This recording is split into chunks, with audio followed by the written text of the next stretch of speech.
இன்று திருச்சிலுவையின் திருவிழா ஐதராபாத்தில் மிகவும் சிறப்பாக கொண்டாடப்பட்டது.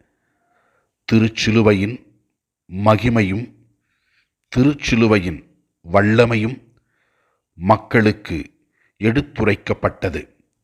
பின்பு திருச்சிலுவை பவனியாக எடுத்துச் செல்லப்பட்டு அன்னை மரியாவின் தேர்பவனியும் நடந்தது.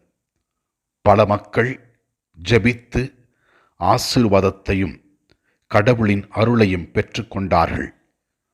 திருச்சிலுவை வெற்றியின் சின்னம். திருச்சிலுவை நமக்கு வாழ்வை கொடுக்கின்ற சின்னம்.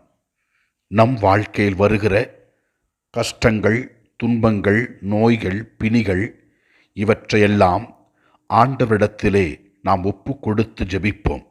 கண்டிப்பாக இறைவன் நம்மையும் நம் குடும்பத்தையும் நாம் எடுக்கின்ற எல்லா செயல்களையும் ஆசீர்வதித்து நமக்கு தேவையான எல்லா வரங்களையும் கொடுப்பார்.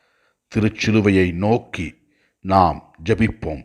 கண்டிப்பாக நாம் நம்பிக்கையோடு ஜெபிக்கும் பொழுது திருச்சிலுவை நமக்கு வெற்றியை தரும்.